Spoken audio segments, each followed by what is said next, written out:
আমি না যখনই কিচেনে রান্না করতে যাই তখনই আমার হাত পা আগুনে একটু হলেও পুড়ে যায়। যার কারণে আমার মা আমাকে প্রায় সময় বলে, স্মিতা, একটা স্যাভলন ক্রিম সবসময় তোমার হাতের নাগালে রাখবে। যখন পুড়ে যাবে তখন সাথে সাথে সেটা লাগালে ওটার আর স্পটটা থাকে না। আম্মার কথা আমি খুব একটা মনোযোগ দিতাম না। মায়ের কথা মনোযোগ না দেওয়া বাচ্চাদের মনে হয় একটা কমন ব্যাপার, তাই না? তবে আম্মার কথা আসলেই সত্যি। হ্যাঁ, আমি কিছুদিন না, প্রায় বছর খানিক হয়ে গিয়েছে আমার এই জায়গায় পাতিল দিয়ে একটু পড়ে গিয়েছিল। এই জায়গাটা না আমি ইচ্ছা করে স্যাভলন ক্রিম লাগাইনি।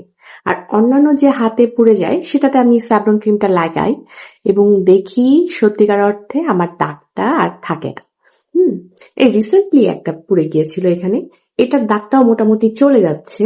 হ্যাঁ, এটার দাগটা আর নাই এই স্যাভলন ক্রিমটা দেওয়ার কারণে। কিন্তু এই জায়গাটা যে আমি দেই নাই, এই জায়গার দাগ আর আমি কোনোভাবেই কোনো ক্রিমেই আমি আর এটাকে আর সরাতে পারিনি। হুম, এই কথাটা আমি আসলে অন্য একটা কারণে বললাম। দেখেন, পুড়ে গেলে হাতে সাধারণত খুব ব্যথা হয়, খুব ক্ষত হয়। আলটিমেটলি সেটা একটা সময় চলে যায়, আসলেই চলে যায়। আহ, আসলেই চলে যায়।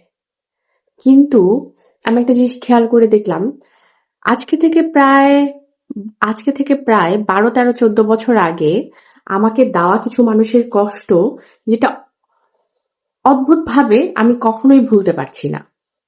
আমি থেকে থেকে মনে করি আমার এই কথাগুলো আমি আমার খুব আপনজনকেও বলি না। আমার মধ্যে থেকেই আমি দেখছি যে আমি এই কথাগুলো কোনোভাবে ভুলতে পারছি না। থেকে থেকে আমি তাদের কথা স্মরণ করছি, তাদের কষ্ট দেওয়াগুলো মনে করছি। আমার ওই ক্ষতটা যেন 14 বছরেও সারেনি।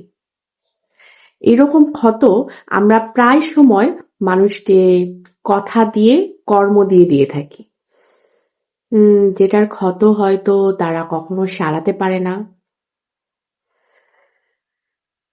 দেখেন, একটা চর, একটা থাপ্পড় অথবা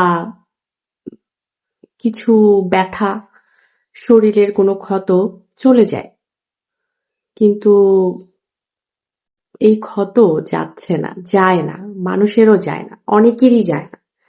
এরকম ক্ষত সৃষ্টিকারী যে মানুষগুলো দিব্যি বিন্দাস, তাদের কোনো চিন্তাই নাই যে তারা কত বড় ক্ষত কিছু কিছু মানুষকে দিয়ে রেখেছে। প্রতিনিয়ত এই ক্ষতের জন্যে আমরা তাদেরকে মনে করে যাচ্ছি, চিন্তাও নাই তাদের। শুধু আমার চিন্তা, আমি এই ক্ষতগুলো ভুলতে পারছি না, পুনরাবৃত্তি হচ্ছে আমার, কোনোভাবেই ভুলতে পারছি না।